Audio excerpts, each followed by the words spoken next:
Good morning, everyone, and welcome to the February 3rd meeting of the Citizen Oversight Board. Excited to meet with our special guest today, the Executive Director of Public Safety, Armando Saldate. Before we get started with our agenda, I think the board would like to make just a statement on recent events of police brutality. And with that, I'll turn it over to the Honorable Terrence Carroll. You're on mute. Can we come back to me? We can come back to you at any time. Let me know. Thank you. Okay, great. We'll get started with our agenda. And let me just pull that up. I just lost my page. Okay. Sorry, I don't know where it went. Okay, there we go. Okay, so with regard to board business, we wanted first to review and approve the minutes from our last board meeting. So if members have had a chance to review that. So moved. Okay. Second. Great. All in favor? Aye. Aye. Any opposed? Okay, the motion passes. Thank you for that. The next item is that we wanted to discuss and perhaps finalize our strategic plan.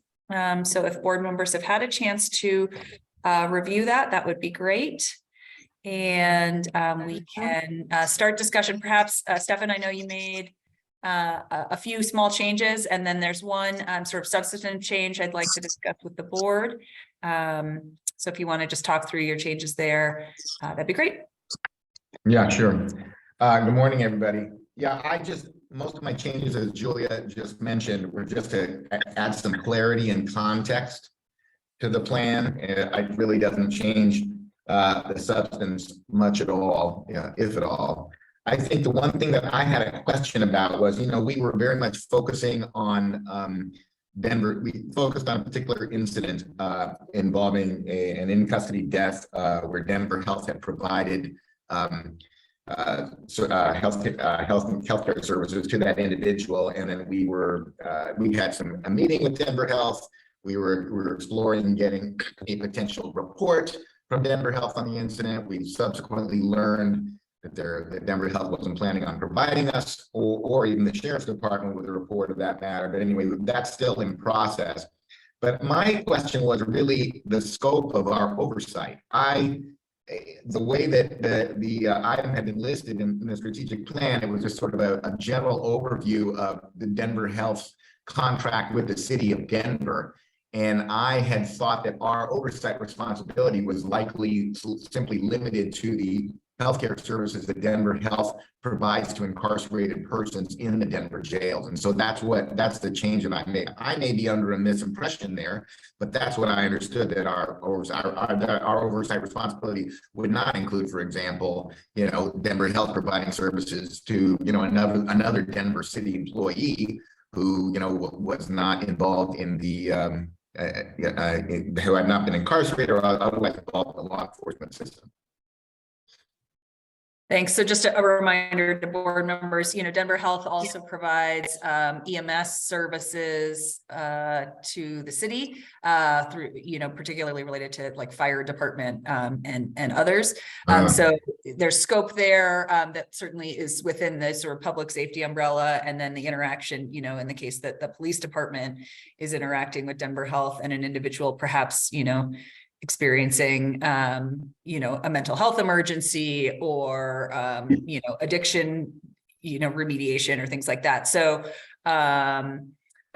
so there are other things that the Denver Health is engaged with on a public safety basis, but we could decide to keep our scope narrowly tailored to the relationship between Denver Health and the sheriff's department per Stefan's suggestion or not. So just wanted to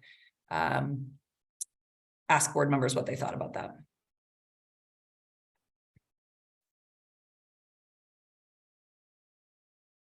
Jump into the mix. I think Stefan's idea is a great one in terms of exploring that relationship so that we can unpack it and then perhaps sort of like bring that to light and talk about it in future board meetings. And then if we find that we run into roadblocks and we want to look at more, I do like the idea of going the road of narrowly tailored so that we can really focus our efforts. And then if we're finding that there are pieces branching off that we need to look into, that we can sort of bring that back and sort of discuss publicly, like why we think we need to look into whatever that might be. But that's just my input.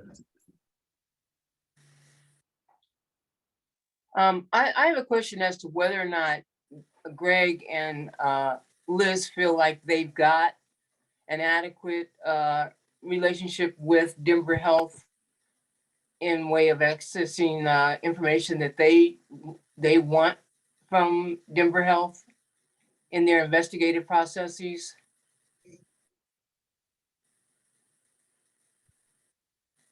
Well, what we are able to get is they do allow their medical personnel to be interviewed when it comes to cases involving officer misconduct, because that's where our jurisdiction is with the sworn officers and misconduct there. And so we've been able to get that information in those type of, in investigations involving sworn officers. They have provided us some information when they're being interviewed. Does that also apply to the Denver sheriffs? And do you feel like that information is adequate? In recent times, yeah. There was a case like years ago where our office worked with the Department of Safety and others to try to get more information from medical staff. And there had to be some negotiation going on, and it was worked out where the medical staff had attorneys and they were able to provide us more information. We haven't been blocked from, meaning the sheriff's department has not been blocked in getting interviews and statements from the medical staff on investigations involving sworn officers. Okay.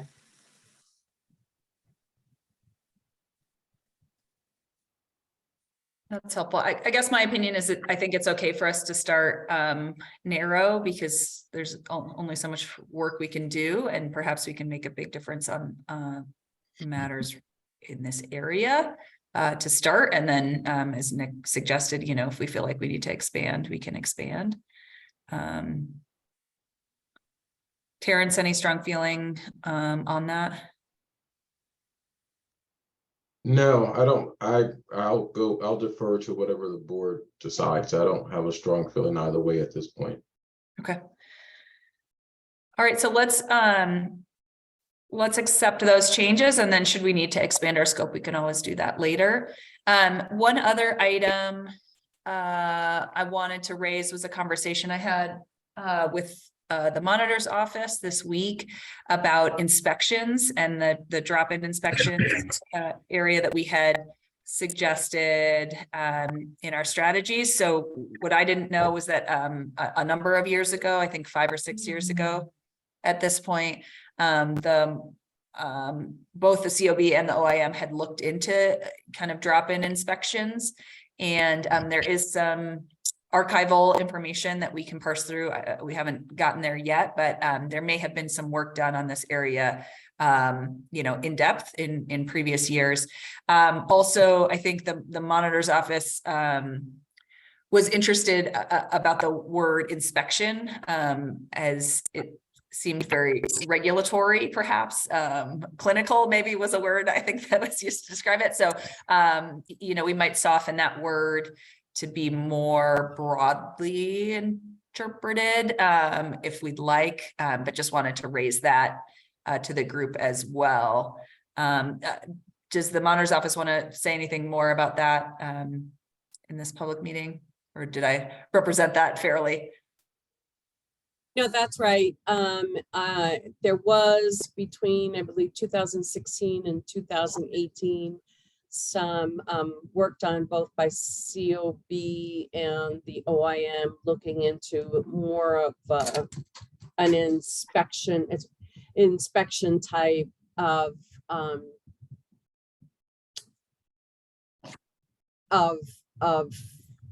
oversight of the jail, and we're not quite sure how it ended. Somewhere around 2018. I think something else took precedence, so we will share the information that we have with COB so you can look into that further. Yeah, it's just inspection to me kind of indicates OSHA kind of review, as opposed to, I think, which is something that we want to address, is being able to have more frequent communication with people who are incarcerated in maybe not such a formal setting. Does that feel acceptable to perhaps change the word inspection to something else for board members? Yeah, I was going to say the same thing. Well, let's just change the word inspection, because it does have a sort of a legal terminology, a legal meaning to it too. I agree, Liz. Sort of perhaps, I don't know, review, something like that, or Work. monitor, work.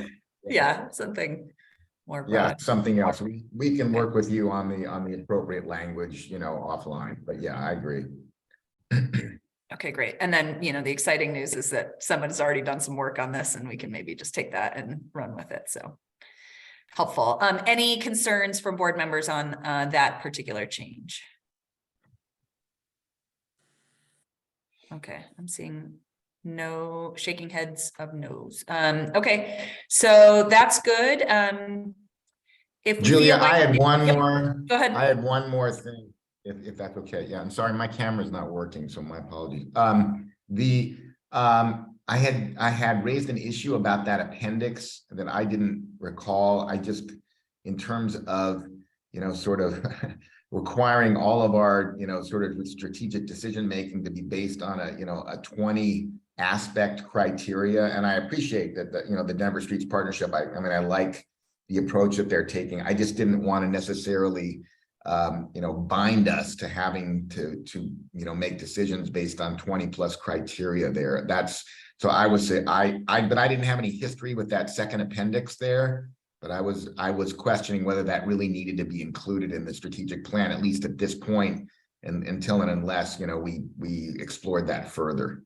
Yeah, so to clarify for folks, there is a table at the back of our strategic plan, which is intended to be a tool we can use to change goals or objectives in our plan. And so the idea there was, we don't just change our scope randomly. We go through a little bit of rigor before we add a new strategy or focus area. And so that's what that's supposed to be. I agree with you, Stefan, that I don't think it needs to be a part of the plan. It can just be an artifact that we use to help with decision making. So I don't see any issue with taking it out, and we could just have it as part of our, sort of knowledge base rather than, part of the plan. But if other board members feel differently, open to thinking on that. I agree with both of you. Karen and Terrence, you guys are good? Good. Okay. All right. So the challenge being that we are missing a couple of board members. We do have a quorum, but do folks feel like we want to take a vote on the strategic plan here, or do we want to maybe do it over email with everyone, able to voice? I'm open to the process on this. Well, to the extent they didn't show up, if there are assignments that we can give, I vote that we give them assignments. Extra tasks. Not being here. Everybody's okay with that. I'm in that kind of mood today. I like it. Sorry, Larry, just because you're sick, you get all of the work. In all seriousness, maybe we should do it over email so that everyone has a chance to weigh in. Okay, I like that too. So I'll request a vote over email later today, and we can move forward with that. But thanks for all the feedback, and appreciate the work on this. I'm excited to have us have a plan. So I think that'll be really awesome. Yay, not just random action. This seems great. Even though, Julie, even though it's not a formal vote, can we just get sort of, since it's a public meeting, just maybe, I know we do have a quorum, the 5 of us that we're on board with the strategic plan as modified. I mean, just so that the public knows that we're doing that. Cool. May I have an indication from board members that you are on board with the strategic plan? All ayes. Aye. Okay, great. It's not a secret vote, so perfect, thank you.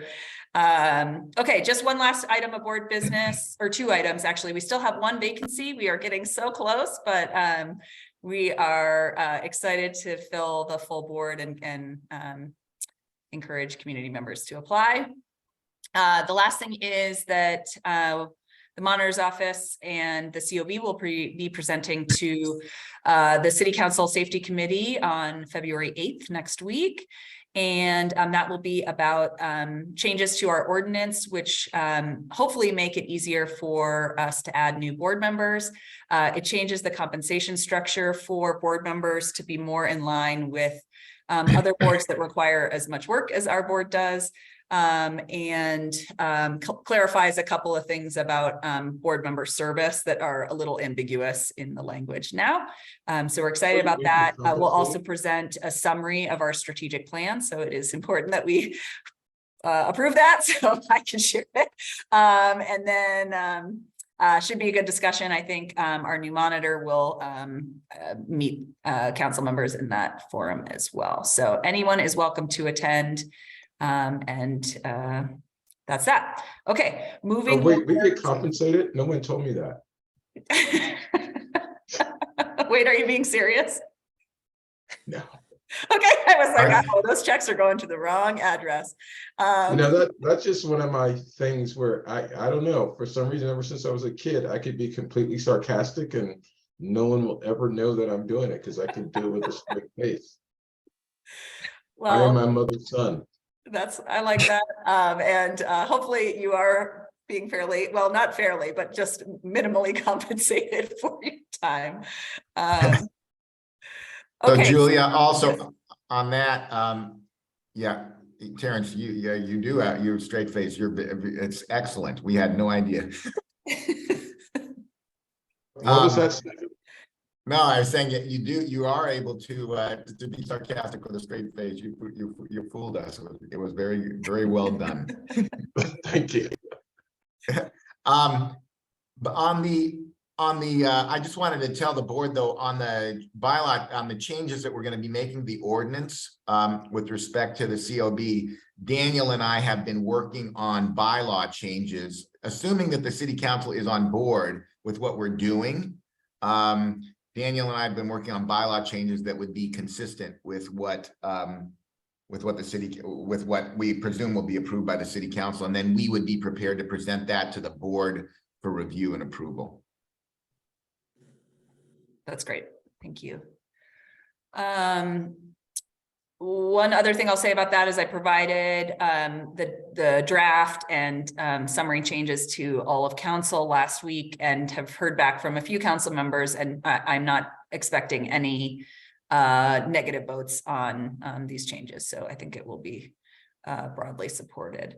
One other note of board business regarding the strategic plan, Larry, Daniel, and I met yesterday to talk about the engagement strategy, which is part of the overall plan, and I'm starting to draft a little bit of a framework for that, which we'll come back to the board on for feedback and discussion, probably in the March timeframe. So excited to get started on that.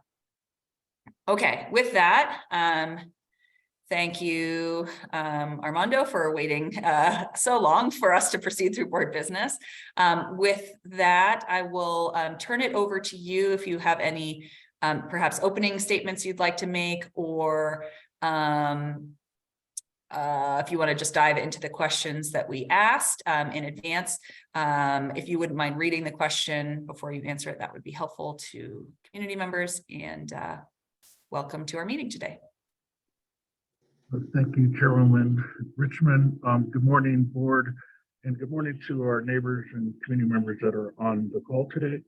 I appreciate this opportunity to come and talk to you all and answer your questions.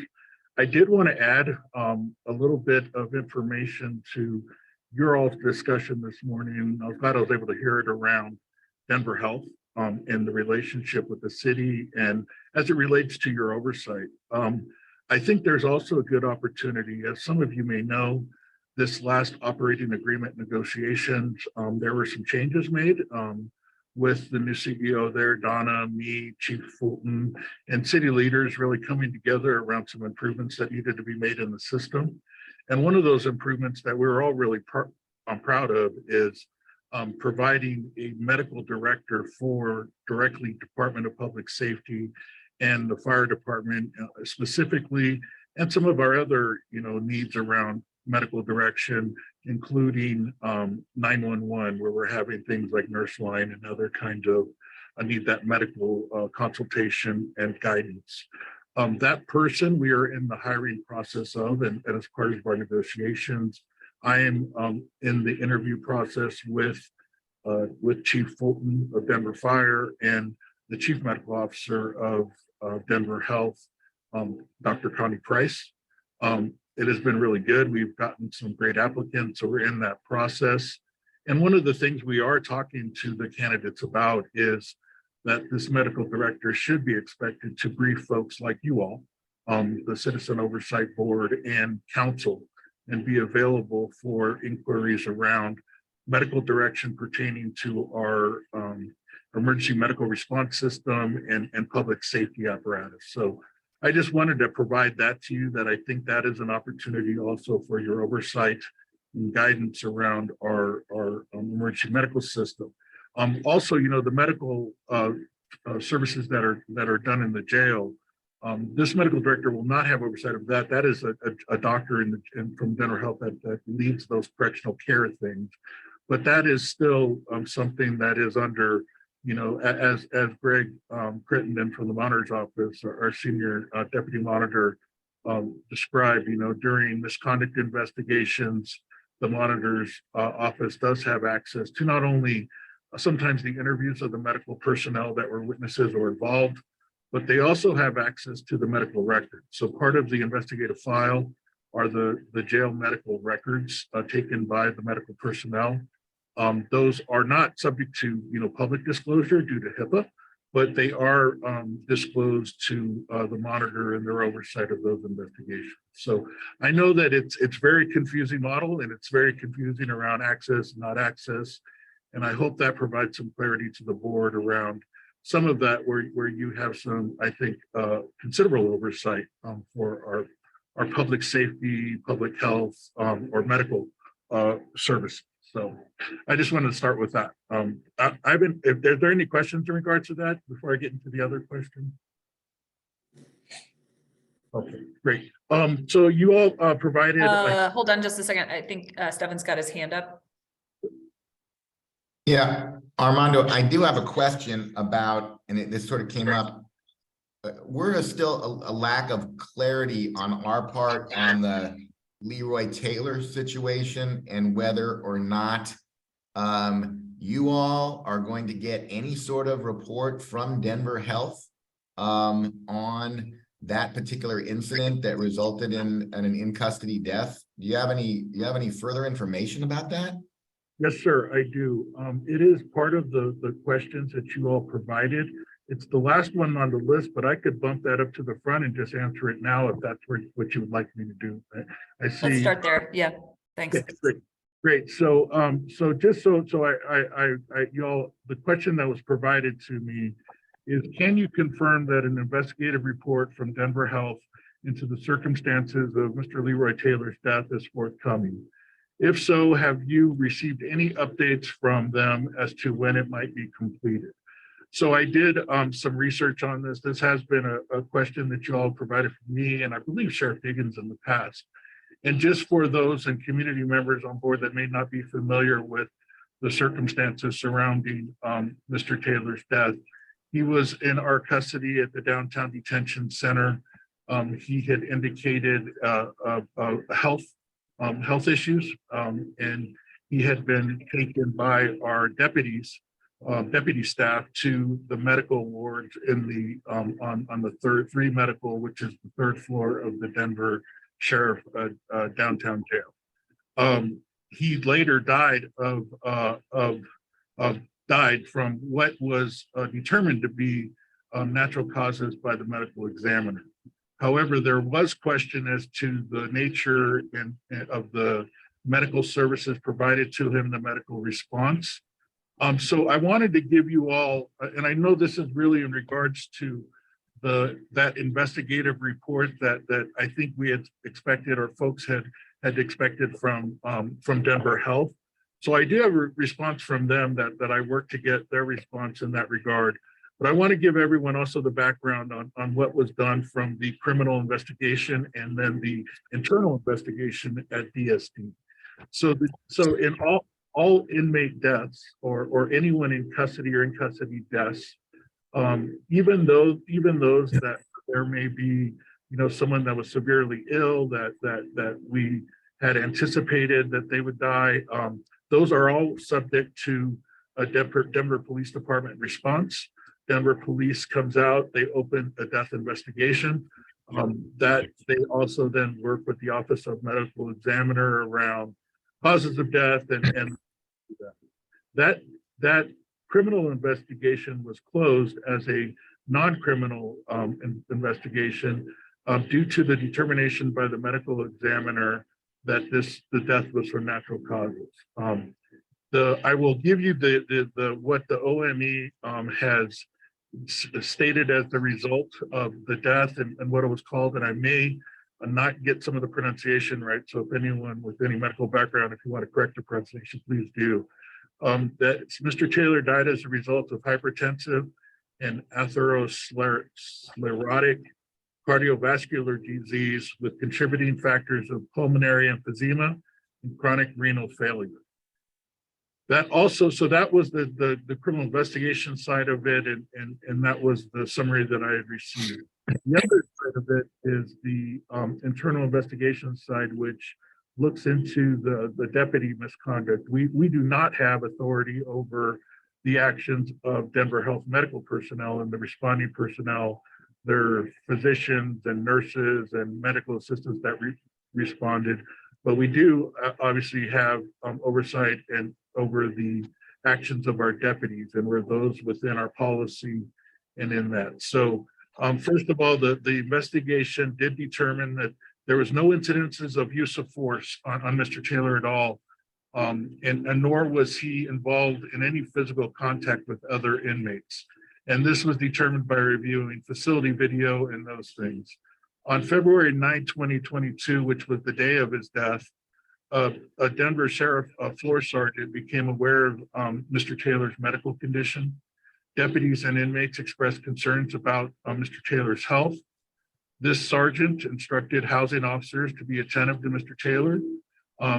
She also had multiple conversations with medical staff during the shift, but was told Mr. Taylor was cleared for release from the medical section the day before, and there was no need to return him. Later that morning, the sergeant was informed that Mr. Taylor's health was still a concern for staff and inmates. And contrary to the direction that she had received from the charge nurse, she escorted Mr. Taylor along with the deputy to the 3 medical section, which is where the medical services section in the jail is, on the 3rd floor of the jail, by wheelchair and to be seen by the medical staff. Approximately 3.5 hours later, the sergeant learned medical staff directed Mr. Taylor to return to his housing unit. Let's see here, I'm trying to read the notes. At approximately 4 p.m. that day, a medical emergency was announced over the radio, and Mr. Taylor was found unresponsive, and was a emergency medical response was initiated. He was transported to the hospital where he passed. No evidence of a violation of any DSD policies, procedures, rules, or regulations was discovered in the investigation. But I want to state again, to be clear, this was not from the deputy's actions. This is, I mean, this is from the review of the deputy's actions, not the medical response side of this. And this was then closed as a declination that this case was under the monitoring of the independent monitor, and they're on the call. So if they want to comment any further, they are obviously free to do so. So that is the side of that. So I also contacted Denver Health to get some understanding and clarity around this anticipated investigative report or finding of some sort of report that I know there had been an expectation that we would be receiving or that we were waiting for. I was instructed or told by their legal counsel at Denver Health that this is the subject of civil litigation, which they're actively engaged with Mr. Taylor's family in regards to this civil litigation. Therefore, they did not want to comment any further around those sorts of conversations around that.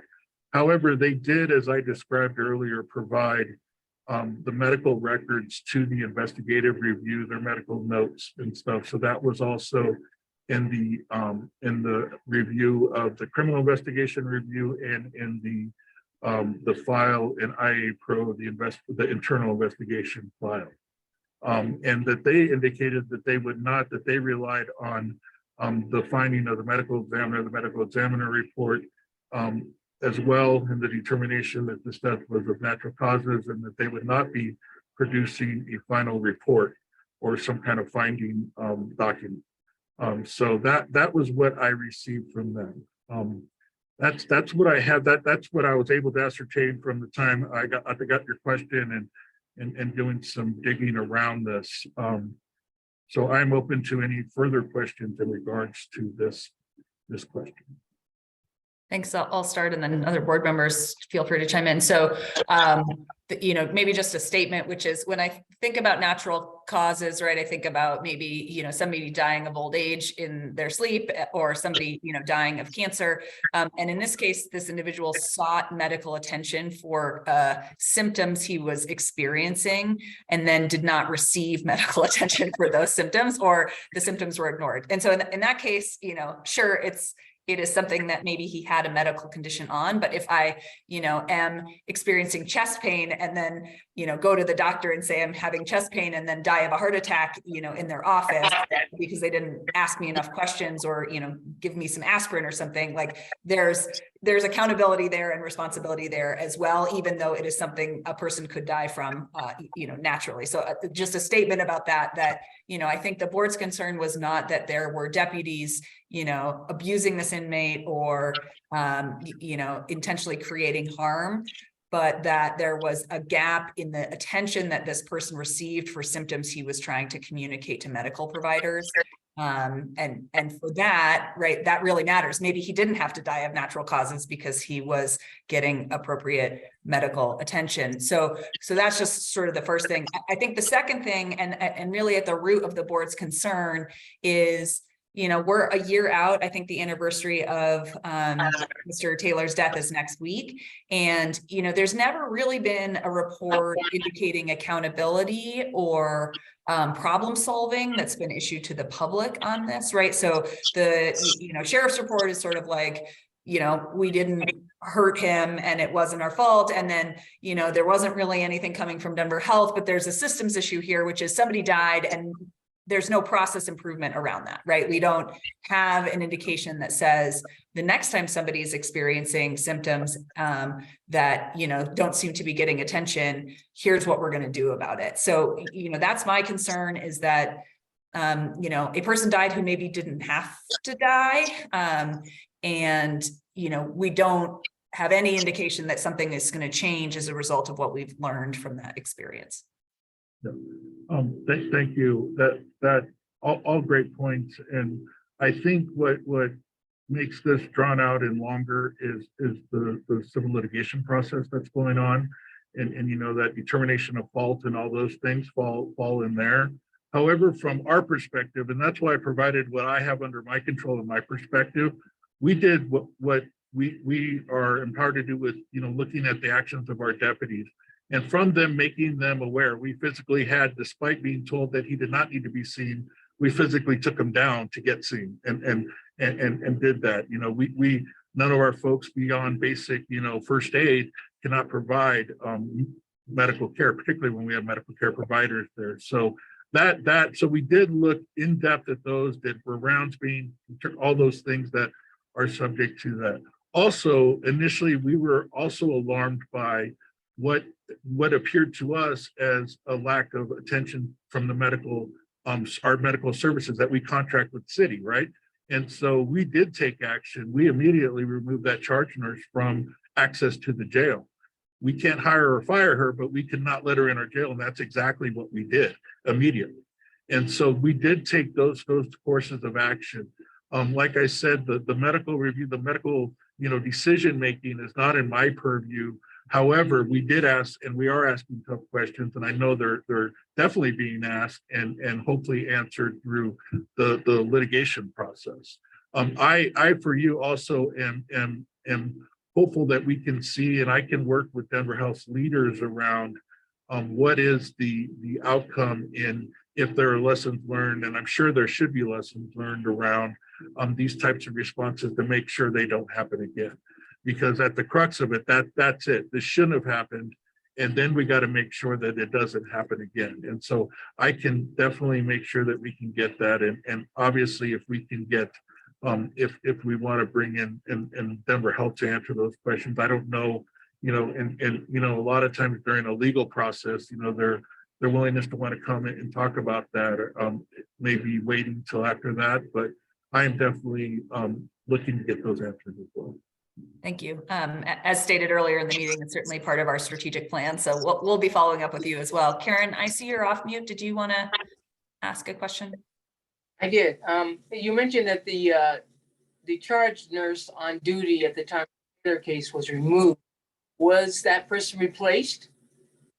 Yes. And was that person replaced by a person from or being overseen by Denver Health?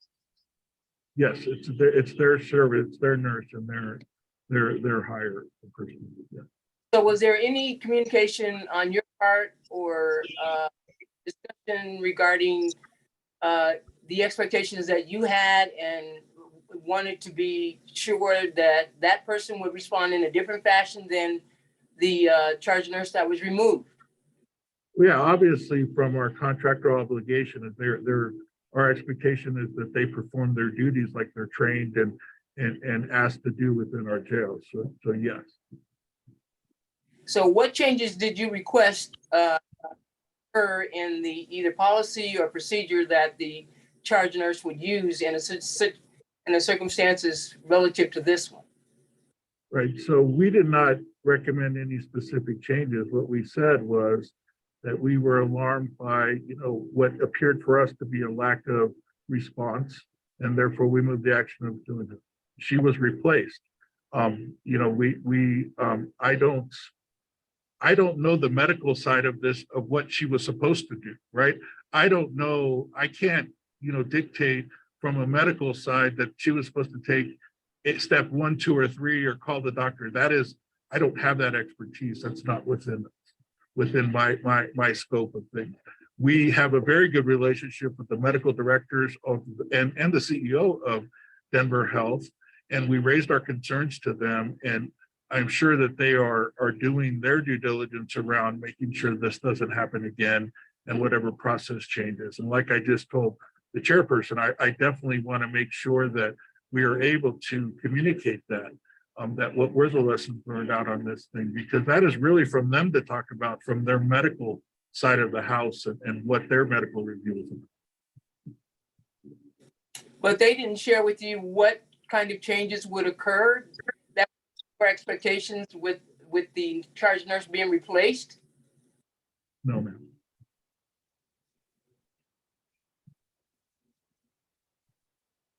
Thanks for that question. I think that's, you know, generally a board concern is that, you know, this is obviously a subcontractor to the city. And so we want to make sure that there are appropriate safeguards in place, you know, contract provisions in place that, you know, you can hold them accountable, you can get information about why, you know, these things are happening, et cetera. So that feels like a big accountability gap, I think, to the board. And we'd love to see that remediated in the future.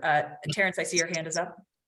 And one thing before I get to Mr. Carroll's question on that subject, that was the crux of that accountability, that missing component, we are, contracting these services out. And this past Denver Health negotiations, the mayor, I, and others were very strong around, we needed more control and accountability over services, not only on the jail side of the house, but also on emergency medical response. So that's why we did take steps around accountability, around how we do problem solve around some of these incidents. Go ahead, Terrence. First of all, I'd like to say Karen would have been a very good litigator if she had chosen to do that. But my question is a follow-up. I was going to ask it, but Karen went down this path, so I'm going to call it a follow-up. In addition to the training that is required in the contract for medical personnel that come from Denver Health, does the jail provide any particular training on working with that population? Yeah, so they are definitely, the correctional care is its own specialty, right? And so there are correctional care expertise and experts in the system. Also, I should note that we do have an accredited correctional care program, and it goes through a thorough accreditation. And through that, and I don't know, I'm not familiar with all the points of how that is accredited, but through that all is training, and the way that they respond and how they perform services is through that accreditation. And how often does that accreditation happen? I am not sure. I can get you the answer for that. Typically, from what I know from accreditations, services are typically yearly or biannually, but I don't necessarily know for this one. I want to say that it may have occurred with another one. It may have occurred recently, but I will definitely get back to you on that. That is not an accreditation we manage. So we manage like our CALIA accreditations, our ACA accreditations, and those sides of it. The Denver Health side of it works on the accreditation of their correctional care. So who manages the accreditation for the health, for the medical piece then? Is that done through Denver Health? Denver Health, yes. Okay, and well, I guess I won't ask you this question, and although I'll put it out there just so that there's a stake in the ground for it. I mean, I wonder if part of that accreditation is some type of, I don't want to call it cultural training, but some type of bias training related to responding to complaints of medical complaints of inmates, because there's a body of research like the Vera Institute of Justice that says that sometimes medical care providers tend to have a tendency or bias against the medical complaints of inmates because of belief that they may just be faking it just to get out of certain things, and trying to determine what's actual medical complaint and what is someone just trying to work the system. And I don't think any of us are naive enough to think that no one would ever work the medical system to get something. I mean, we were all children at one point where we laid in bed and pretended to be sick. I wanted to do that this morning. So I just want I just want to know, and I know this is probably not something you can answer, and I wish Denver Health was here. How do we help medical care providers walk that fine line between determining if there's an actual ailment or if someone is pretending to have an ailment for the sake of avoiding a work detail or going to court or whatever it is? And lastly, I just want to applaud your deputies who did take the gentleman down for care despite what the nurse said. I mean, that was, you got to give credit where credit's due. So I'm just going to give credit in that regard. Thank you, Mr. Carroll. I personally know this sergeant that was the responder that did that, and I was not surprised. I know she cares deeply. And to your point around, we call it in the profession compassion fatigue.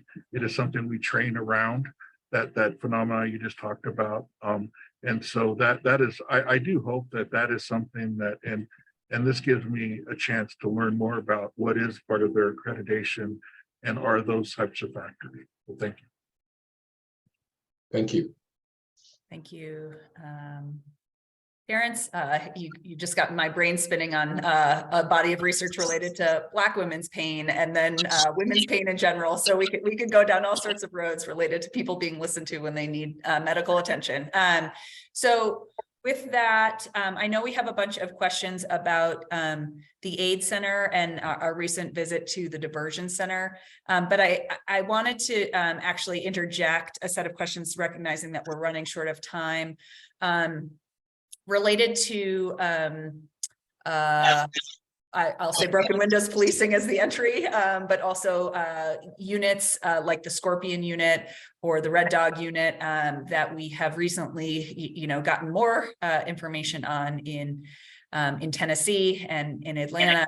Can you speak to a little bit, what conversations are happening in the public safety departments and in the police department specifically about, sort of these specialty units? And can you also kind of highlight for us what units may exist in the department or departments that we might be aware of? Yeah, thank you for that question. It's obviously, this tragedy is alarming on a number of ways. And I was frankly disgusted and still pretty upset by the whole situation. It's disappointing.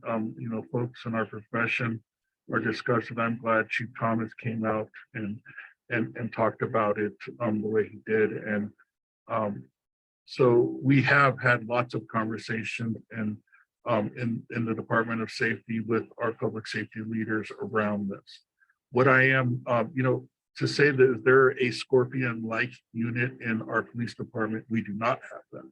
That is not something that exists within our department. And that is my understanding just from news reports of the Scorpion unit.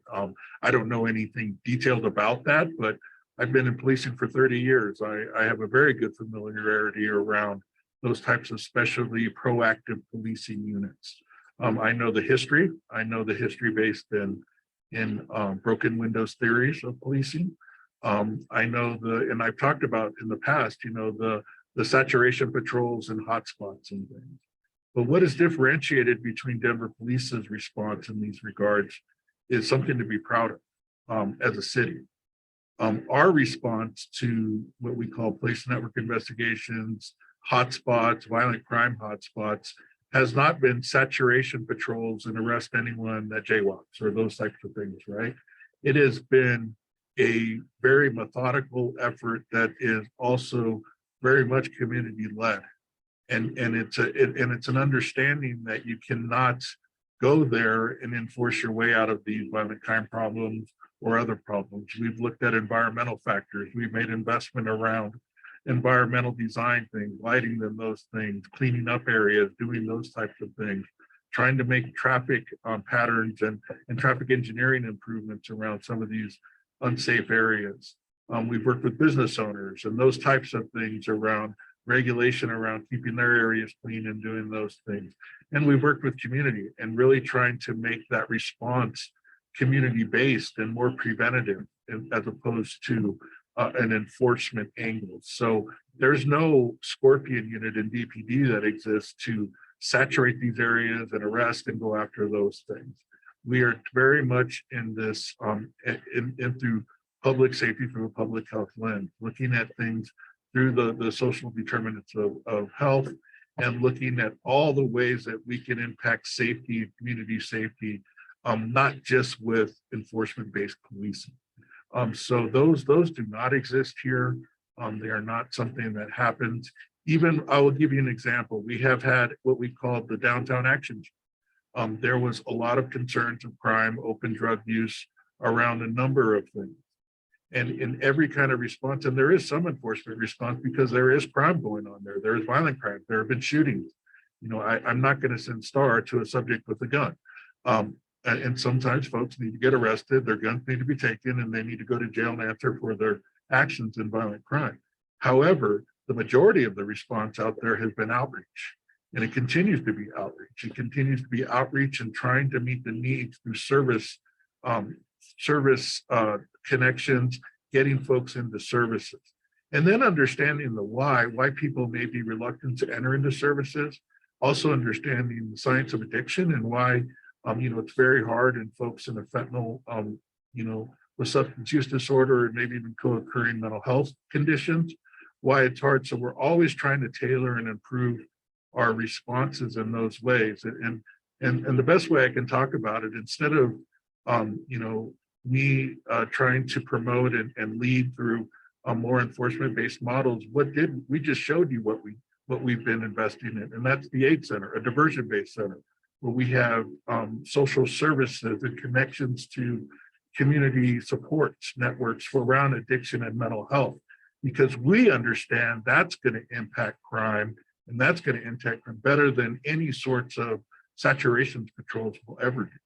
So I hope that answered your question, but I'm willing to answer more around that if you have any follow-up. I think Karen, I saw Karen. Ms. Collier? Karen's on mute, and then Stefan, go ahead after Karen. Okay, I'm curious to know if things like the gangs and the focus on hotspots that were talked about in the last 6 months, have those units and that kind of concentration dissolved? Have they gone away? So like I just touched on, hotspots and crime hotspots and gang crimes are investigated by a gang unit. And when we have gang-related homicides, which we've had, and gang-related, homicides, shootings, criminal activity like drug dealing, those things, yeah, our gang unit or our special operations response team are the folks that go out and deal with that and investigate that. Yes, they do. They have made an impact in some of our hotspot areas and some of our violent crime hotspot areas. And I'll encourage Chief Thomas, when he meets with you all next, to provide some of the metrics around where we have. Now, has it been a success in every area? No, but we have had successes in crime spots, and really how we're measuring that is around, the reduction in violence around those places. And what is the name of the unit that patrols the Union Station? So Union Station, there's a number of responses to Union Station. So when we had the real uptick in crime there and open drug dealing, and it had just really deteriorated badly to where I think you all recall the press where our transit union workers were very afraid. I received hundreds of calls in regards to the activities going on there. So we did have Denver police response, and it was a multi-district response, because the other side of things we're dealing with, and you all are familiar with, our staffing crisis, right? So we could not, even though this was a problem inside Police District 6, we had entities from around the city coming in. We had our downtown mall patrol, some of the officers that are on motorcycles and bicycles coming in. We had some of our community response officers. We had some of our mental health co-responders in our things. We also, working with our public health and environment team, our behavioral health team, we had the Wellness Winnie out there delivering outreach services. And then I have to indicate, the RTD and Union Station, that's an RTD platform. And so RTD police were a big partner in that. They do not have a lot of the staffing or resources that we had, and we definitely supplemented that, but they were a part in the providing the secure environment.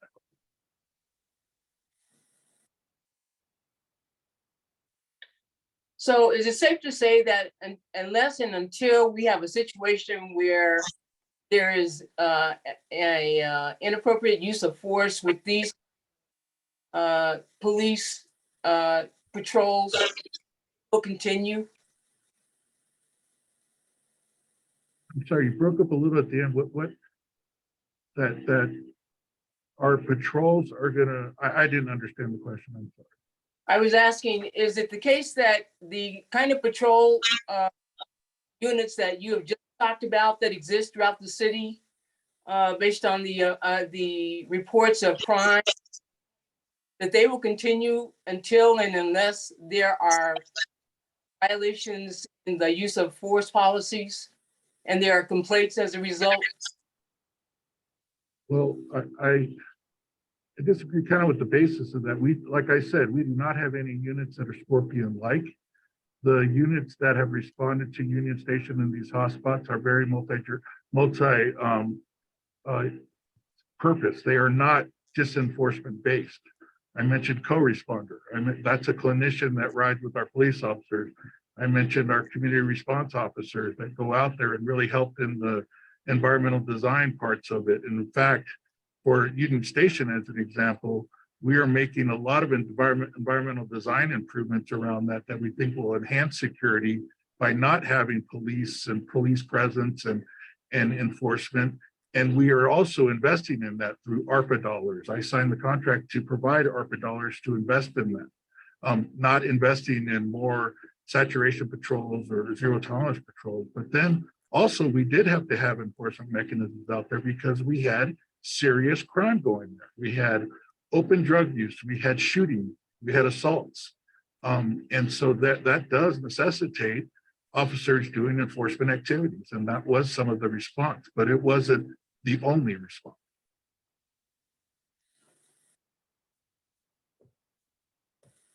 Thank you for those great questions. Stefan, go ahead. Yeah, actually, Karen, again, she asked the question that I was going to ask, and I think Director Saldate, Armando, unless you want to supplement it, I was going to ask how you would distinguish. Chief Payson, as Karen pointed out, had told us about hotspot policing in several meetings. And so my question was very similar to Karen's, was can you distinguish between that hotspot policing and units such as the Scorpion and Red Dog units? I think you've pretty much addressed that, but particularly in your last answer. But if there's anything that you wanted to add, that was also my question. Yeah, I will just add that, I know that this was a model that was championed under Chief Payson and has had success. That Chief Payson also talked about it hand in hand, that it was different than the traditional broken windows hotspot where you sent police in to make arrest even for the smallest of crime or lowest level of crime. He talked about how we were working with community providers. In fact, we have a P&I board where we have community on it when we discuss these problems and problem solving around other types of responses, not just a police enforcement. And that is something that was built into the program, built into that it is a all city systems. And that was one thing that I thought Chief Payson did well in bringing the DOTIs on board, our Department of Transportation and Infrastructure, bringing our Parks and Rec partners, bringing HRCP, OSCI, all these city agencies to help us in these areas of violent crime that we were seeing that congregate, and really using all city resources to help to help lower the crime rates in those cases. And so it wasn't, and we were particularly strategic about not it just being an enforcement response. Can you articulate what P&I stands for? That's the first. P&I it's actually a methodology. It's an academic-based methodology around place network investigations, which basically is the science or the geographic science around how crime areas congregate and how areas and environmental areas can make these areas attract violent crime. It could be also things that are there, that bring violent crime. So place network, it's really looking at the geography of where these crimes are clustering, and then looking at how we can make interventions around them, some of which I've talked about, to reduce the crime. Thanks. Other board member questions? I know we're at the top of the hour, so we may actually lose a couple of board members, but additional questions for Executive Director Saldate. Now, I don't have any questions directly for Director Saldate, and I forgot to greet you properly earlier. Good to see you. I think it may be beneficial for the board, if possible, Daniel, or whoever, I mean, since you keep us organized, if we could bring in someone who's an expert on things like hotspot policing and broken windows to talk to the board about their impact, and especially the impact on communities of color, etc. I kind of wrote about it briefly in my latest column in the Denver, but I didn't go in depth about it. But it may be beneficial to actually have someone who's infinitely smarter than me to talk about it to the board.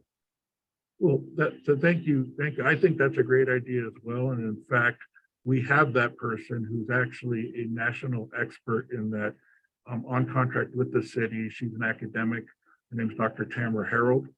She is someone that is the foremost expert consultant around the country around this. And I really want to state clearly, as clear as I can, our model in addressing hotspots is not based on broken windows theory or the tactics of broken windows theory. And we've tried to be, and we understood that it could be conflated with that response, because that's what people are traditionally used to, right? But that's not what we've done. And in fact, I think Dr. Harold and the team that we have working on these things, and then the statistics will bear out that this approach is much different and how the approach is different. And so I think that would be an excellent opportunity for you all to learn more about it and how we are employing it here in the city. Thank you, and great suggestion. Perhaps it makes a good opportunity for a community meeting on this topic. Presumably lots of people are interested in this. You know, just a note that I think the board is equally horrified at what we saw, and you know, at least for me, I couldn't even watch more than a few seconds of the video. It was so violent and awful. So you know, we are well aligned in the fact that we do not believe any city should have, you know, a unit like this. This is not a problem-solving unit, and it is, you know, a mechanism for reinforcing systems of oppression that have existed in America since its founding. So, you know, I think we're with you in terms of like, we don't want this, and we don't think there's any good that can come from that. So, appreciate your discussion on that today, and we will certainly follow up with you on that. Go ahead. You know, I'd like to add to that. I mean, I watched the video. I was absolutely disgusted by it. And all of you know my background in law enforcement. You know, I spent 10 years in some way or another, you know, in law enforcement, taught use of force, a Krav Maga instructor for law enforcement, graduated from SWAT school. So I don't say this as someone who has a, you know, unicorn and rainbow view of how the world is. I grew up in the hood. You know, I've seen some pretty devastating things growing up in one of the worst neighborhoods in Washington, D.C. I can't say I've seen much that's worse than what I saw on that video. I won't share the video. It was awful from start to end. And I thought George Floyd would be an inflection point for law enforcement to reevaluate how it does its job. I thought Rodney King would have been, I thought Tamir Rice would have been, I thought Breonna Taylor would have been, so on and so forth. I pray that Tyre Nichols is that inflection point, that revolutionary point that changes how we think about law enforcement, because it depends on public trust. It depends on community trust for law enforcement to work. And what I saw there was a group of officers who were more concerned about flexing their power as opposed to building community trust. And it's clear that community trust is broken. I don't know how we fix it, but I do have some ideas on, you know, how we reduce the possibility of negative interactions between law enforcement. I think the Denver City Council took a step forward with decriminalizing jaywalking recently. But if you look at Title 42, which is our state's traffic code, if you look at the model municipal traffic code, there are many things in there that are criminalized that should not be criminalized, that should not constitute probable cause for a stop. For instance, an expired license plate. Should that be probable cause for an enforcement officer to pull you over? I say not. And I'll finish with this. I normally don't watch funerals. I don't like watching funerals. I don't even like going to funerals. I may not even show up at my own funeral when that time comes. People just think it's me, but it's an empty casket. I already buried myself. I preached my mother's funeral. And so funerals are a difficult thing for me. But I watched the Tyre Nichols funeral on purpose because I did not want to remember him as that man who was beaten to death under a light pole. I wanted to remember him the way his family and his friends remembered him, with the humanity that he was not treated with the night he was beaten to death. I wanted to remember him as a person who was a father, a son, a brother, because he was not treated that way on the night of January 7th. And Director Saldate talked about compassion fatigue. I know a lot of officers, a lot of first responders, especially officers who suffer from that. And if we're going to look for solutions, I hope there's solutions to come out of this.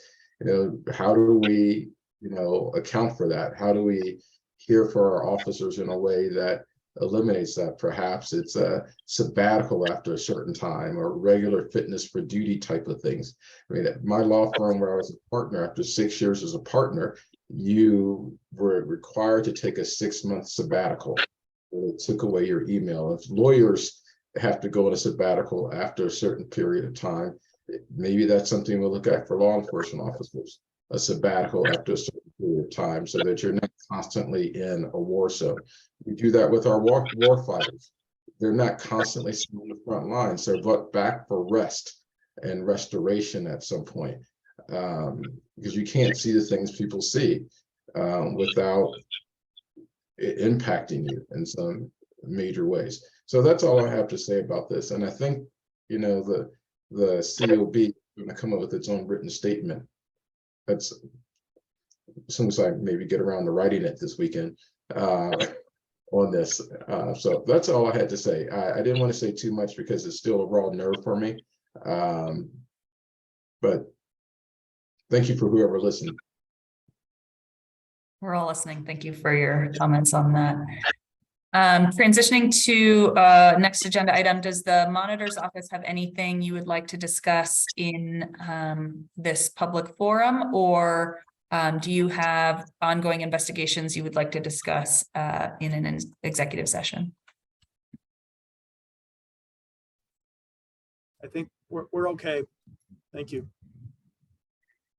I don't believe as a board we have any Is that outstanding. no executive session? I don't think that we have items to discuss in executive session. Daniel, am I missing anything?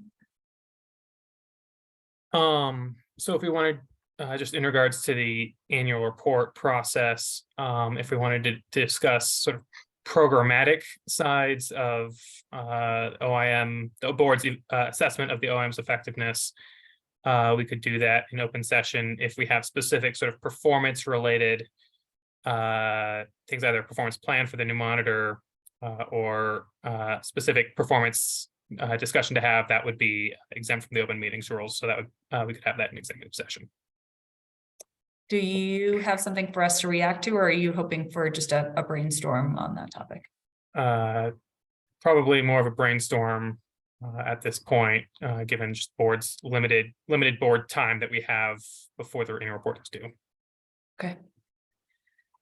All right. So with that, may I have a motion to adjourn to executive session to discuss performance related matters with regard to the monitor's office? So moved. Second. Great. All in favor? Aye. Aye. See you there. Aye. I see you there. Thank you. And I think the monitor's office you can skip since we'll be talking about evaluation. We'll see you next meeting. Thanks.